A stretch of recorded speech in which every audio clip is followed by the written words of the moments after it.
Ayman, what's happening?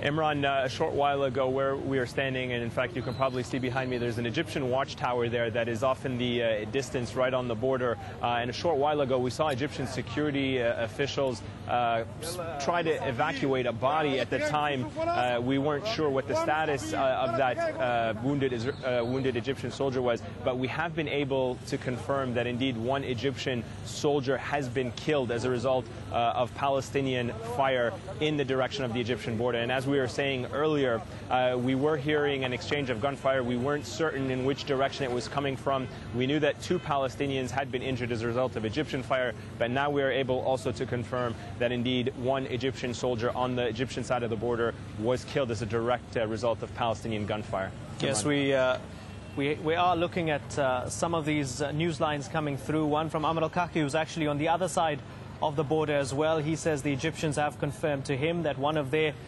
soldiers has been shot dead in the Gaza border clashes. Ayman, from what you remember, how did the clashes begin?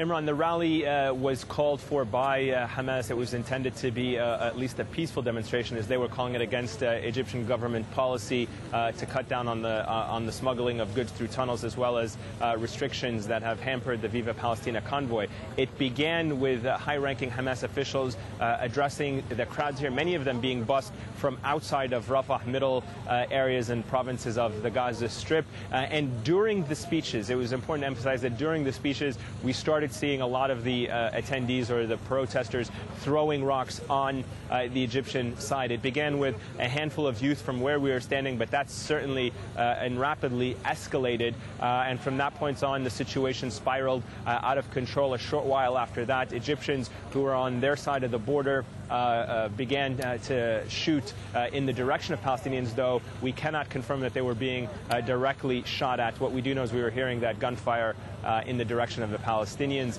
and the situation remained tense for several minutes until the deposed Ministry of Interior here sent additional troops to the border, and it was only then that the Palestinian side was able to push back the crowds. At one point, hundreds of Palestinians had gathered right up against the fence. Some of them had, in fact, climbed the concrete wall, the concrete barbed wire barrier that separates Egypt and Gaza. They were standing there putting up flags and throwing stones directly at the Egyptian border police. But since the arrival of additional security forces, the situation has remained relatively calm.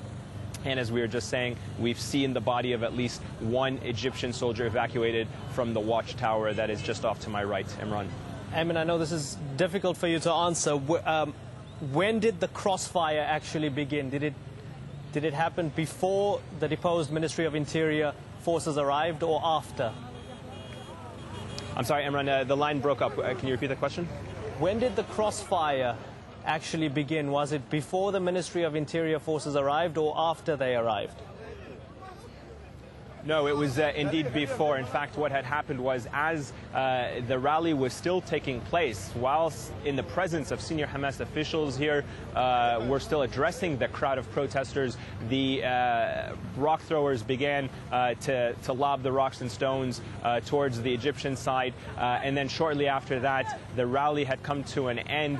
The senior Hamas officials had left the area, and the intensity of the skirmishes escalated. And that's when we started hearing the gunfire. There's no doubt that we heard gunfire as well as on the Palestinian side as well as on the Egyptian side, and it was difficult to discern at the time whether the gunfire was to try to disperse the crowds even by Palestinian security forces. It could have been that Palestinian security forces were trying to shoot in the air to try to push the crowd back.